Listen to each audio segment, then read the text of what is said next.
Shalom, perkenalkan nama saya Kristiani Orpahe. Saya dari Prodipak. Video ini merupakan tugas UAS mata kuliah pengantar perjanjian baru 1 dengan dosen pengampu Miss Jen Deo, STH MPhil.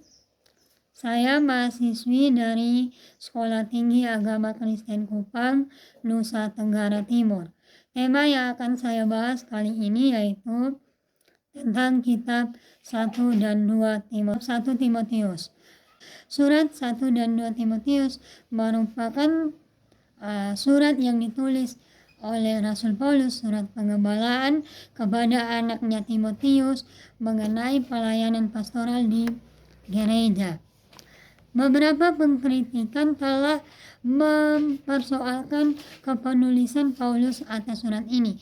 Namun gereja mula-mula dengan tegas menempatkan sebagai surat Paulus yang asli walaupun ada perbedaan gaya penulisan dan kosakata dalam surat-surat pengembalaan dibandingkan dengan surat kiriman lain dari Paulus. Usia lanjut dan perhatian pribadi Paulus terhadap pelayanan Timotius dan Titus dapat menerapkan perbedaan ini dengan cukup meyakinkan. Paulus menulis surat 1 Timotius ini sesudah peristiwa yang tercantum dalam pasal terakhir ketika ia dipenjara di Roma dan ia berakhir dengan kebebasan.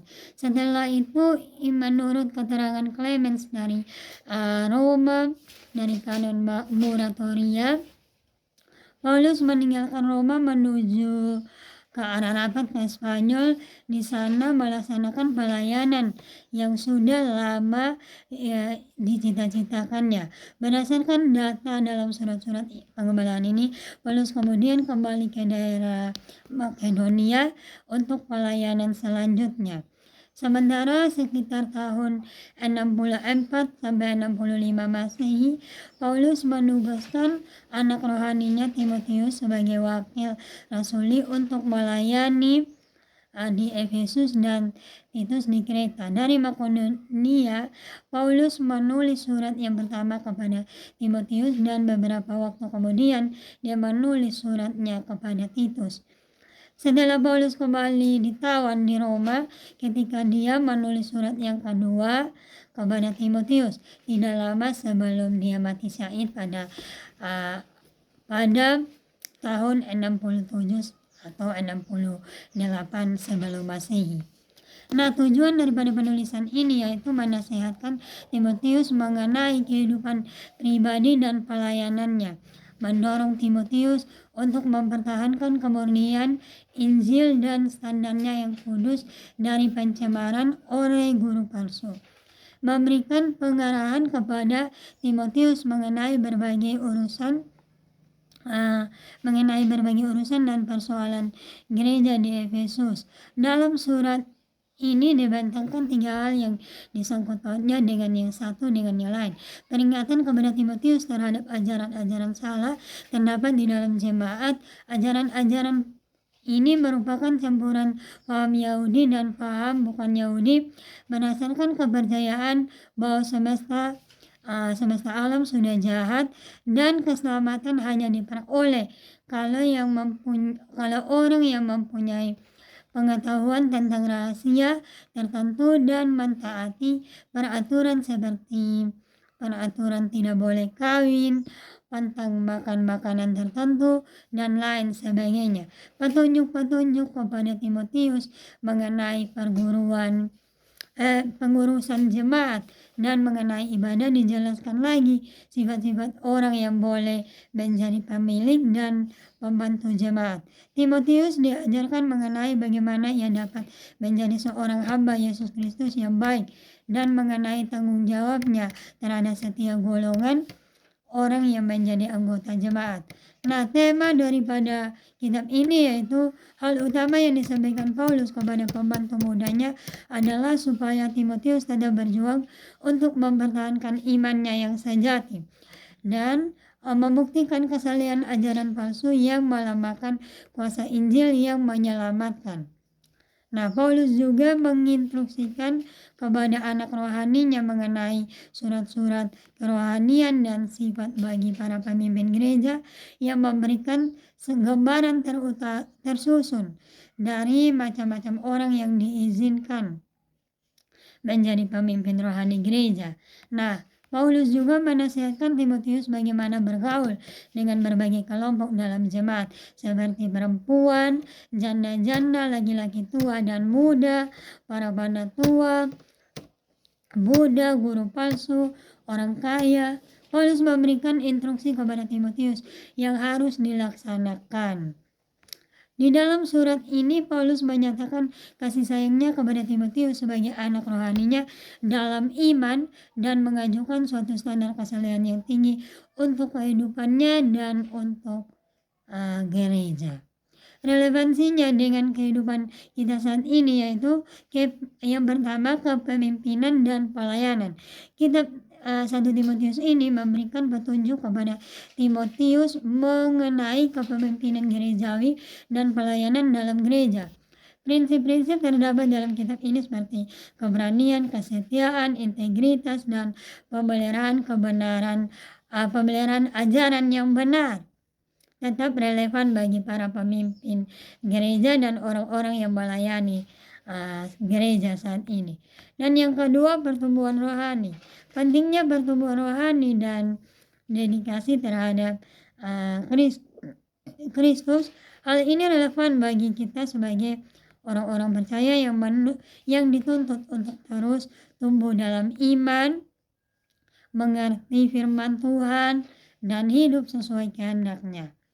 Pengajaran mengenai kehidupan sehari-hari memberikan nasihat dan petunjuk dalam berbagai aspek kehidupan sehari-hari, termasuk hubungan antara suami istri, tanggung jawab orang tua, perlakuan terhadap sesama, dan kehidupan moral. Dan ini relevan untuk membimbing kita dalam hidup yang benar di hadapan Allah dan orang lain. Dan yang keempat, perlunya kedewasaan dan ketaatan.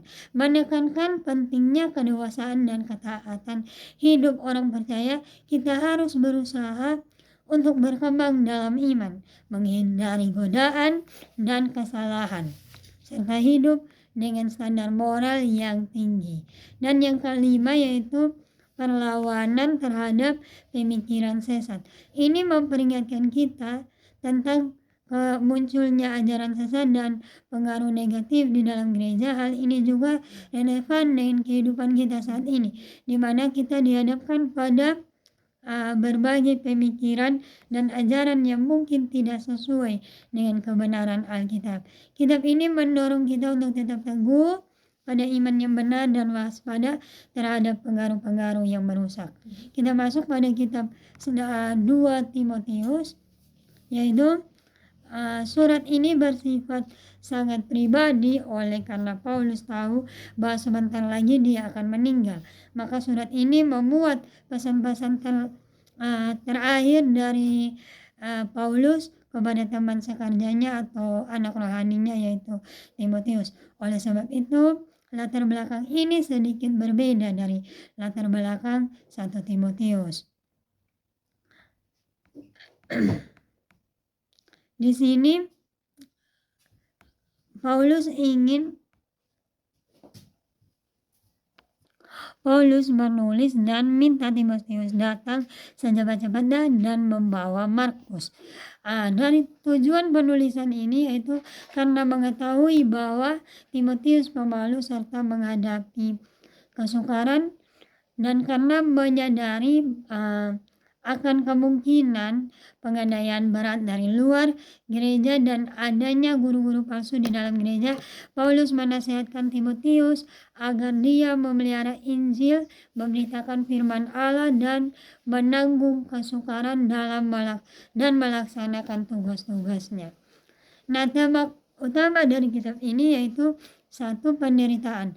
Pada surat ini ditulis penulisnya sedang menderita karena imannya dalam sebuah penjara di Roma. Timotius anak rohaninya harus dipersiapkan bila perlu penderitaan yang sama.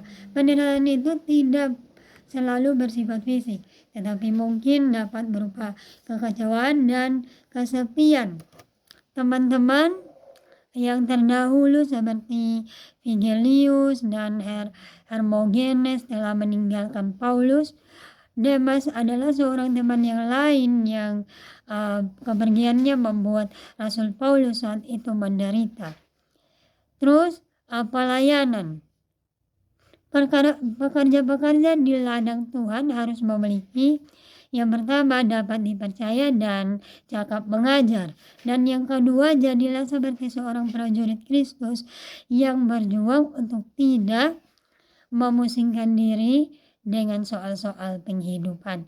Dan yang ketiga, jadilah seperti olahragawan yang bertanding menurut peraturan-peraturan pertandingan iman menurut kebenaran firman Tuhan. Terus jadilah seorang petani yang bekerja keras untuk menerima hasil usaha, mengupayakan diri layak di hadapan Tuhan. Terus senantiasa menyucikan diri dari hal-hal yang jahat. Dan tema yang ketiga yaitu keadaan manusia akhir zaman, menandai setiap generasi. Dan yang keempat, kitab suci. Timotius mempunyai nenek moyang yang saleh. Terus segala tulisan yang diilhamkan Allah memang bermanfaat untuk mengajar, menyatakan kesalehan, untuk memperbaiki kelakuan, dan untuk mendidik orang-orang dalam kebenaran. Relevansinya dengan kehidupan saat ini yaitu kitab ini menekankan keteguhan dan ketabahan. Paulus mendorong Timotius untuk tetap teguh dalam iman dan bertahan dalam pelayanan. Kitab ini mengingatkan kita untuk tetap teguh dalam iman dan bertekun dalam melakukan pelayanan Tuhan. Yang kedua, pembinaan dan pengajaran. Ia mengarahkan Timotius untuk mengajarkan firman Tuhan dengan benar dan mengingatkan bahwa seluruh Alkitab diilhamkan oleh Allah dan berguna untuk mengajar, menyatakan teguran, memperbaiki, dan mendidik dalam kebenaran. Hal ini menekankan kepada kita pentingnya pembinaan rohani dan pengajaran Alkitab dalam kehidupan saat ini. Dan yang ketiga, pemeliharaan iman pribadi. Nah, Paulus mendorong Timotius untuk menjaga iman pribadinya dan menghindari godaan dan pengaruh yang dapat merusak imannya. Ini relevan bagi orang Kristen saat ini, mengajarkan kita untuk menjaga hubungan pribadi kita dengan Allah, hidup sesuai kehendaknya dan menjauhi dosa dan godaan. Nah, yang keempat yaitu pelayanan yang setia. Paulus memberikan petunjuk mengenai kualifikasi pemimpin, gereja, dan panggilan untuk melayani dan dedikasi dan integritas. Pesan ini juga integritas. Nah, pesan ini juga penting bagi kita orang percaya saat ini untuk memahami panggilan dan tanggung jawab dalam pelayanan gereja serta berkomitmen untuk melayani dengan setia. Dan yang kelima, keberanian dalam menghadapi penganiayaan. Paulus mendorong Timotius untuk tetap berani dan tidak takut dalam menghadapi penganiayaan. Pesan ini juga relevan bagi kekristenan kita saat ini bahwa hidup di tengah-tengah dunia yang mungkin dunia tidak selalu mendukung kepercayaan, kita harus tetap berani dan kokoh dalam iman meskipun diperhadapkan pada penganiayaan. Dan saya dapat simpulkan yaitu kitab 1 Timotius ini memberikan kita pengajaran penting yang membantu kita mendapatkan visi secara menyeluruh tentang hakikat dan misi gereja. Jadi apa yang diyakini oleh komunitas Yesus secara langsung akan membantu bagaimana kita hidup berperilaku di tempat kita masing-masing. Dengan demikian, teologi dan kepercayaan kita haruslah terus-menerus dinilai dan dibentuk oleh firman Tuhan dan kabar firman Tuhan dan Yesus Kristus, dan bagaimana gereja dipandang di muka umum. Orang-orang Kristen harus dikenal dengan orang-orang yang penuh integritas, dikenal karena perbuatan baik, dikenal karena melayani orang yang miskin dan paling lemah, semua karena pengabdian kita kepada Tuhan Yesus, Raja yang telah bangkit bagi kita semua.